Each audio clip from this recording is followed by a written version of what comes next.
ఆంధ్ర తెలంగాణలో తక్కువ ఫీజులతో high quality results ఇస్తున్న ఏకైక సంస్థ తిరుమల్ ఐఏఎస్ ఇన్స్టిట్యూట్. ఆంధ్రప్రదేశ్లో కూటమి ప్రభుత్వం ఏర్పడి సుమారు 8 నెలలు అవుతోంది. ఈ 8 నెలల కాలంలో అనేక రాజకీయ పరిణామాలు చోటు చేసుకున్నాయి. ఓటమి తర్వాత వైసీపీ కీలక నేతలు జగన్ నమ్మిన బంటులు పార్టీకి దూరమయ్యారు. కొందరు వైసీపీ నేతలపై కేసులు వెంటాడుతున్నాయి. జైలు ఊచలు కూడా లెక్క పెట్టొచ్చారు. కొందరు లెక్క పెడుతున్నారు. వీటికి తోడు అధినేత కూడా సైలెంట్ కావడం వైసీపీ శ్రేణులను నిరుత్సాహానికి గురి చేస్తోంది.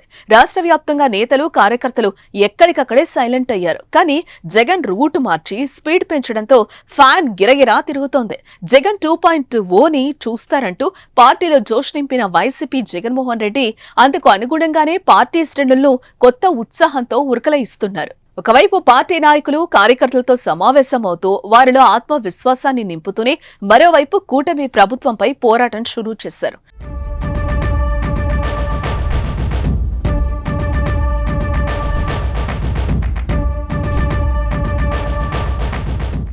3 రోజుల కిందట విజయవాడలోని జిల్లా జైల్లో రిమాండ్ ఖైదీగా ఉన్న వైఎస్ఆర్సీపీ నేత గన్నవరం మాజీ ఎమ్మెల్యే వల్లభనేని వంశీతో వైఎస్ఆర్సీపీ అధినేత మాజీ ముఖ్యమంత్రి వైఎస్ జగన్మోహన్ రెడ్డి ములాఖత్ కావడం, తాము అధికారంలోకి వచ్చాక వేధించిన వారందరిపైన చర్యలు తీసుకుంటామని తీవ్ర స్థాయిలో హెచ్చరించడం రాష్ట్ర రాజకీయాల్లో సెగలు పుట్టించింది. అంతేకాదు మీడియాలో కూడా హైప్ ను క్రియేట్ చేసింది.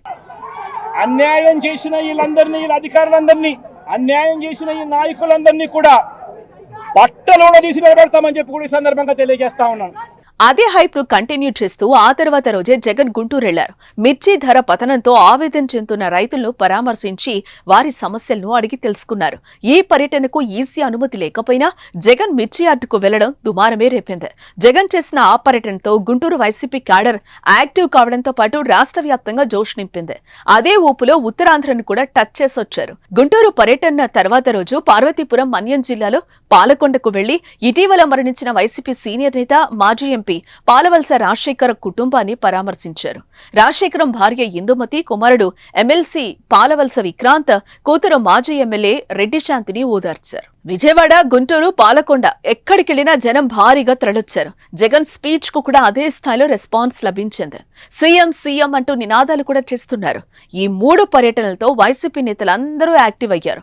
భవిష్యత్తులో కూడా ఇదే జోష్ ను కంటిన్యూ చేయాలని జగన్ భావిస్తూ ఉండగా జగన్ లో ఇదే స్పీడ్ ను చూడాలని క్యాడర్ కూడా కోరుకుంటోంది. మరి ఫ్యాన్ ఇదే స్పీడ్ లో తిరుగుతుందా లేక స్లో అవుతుందో చూడాలి.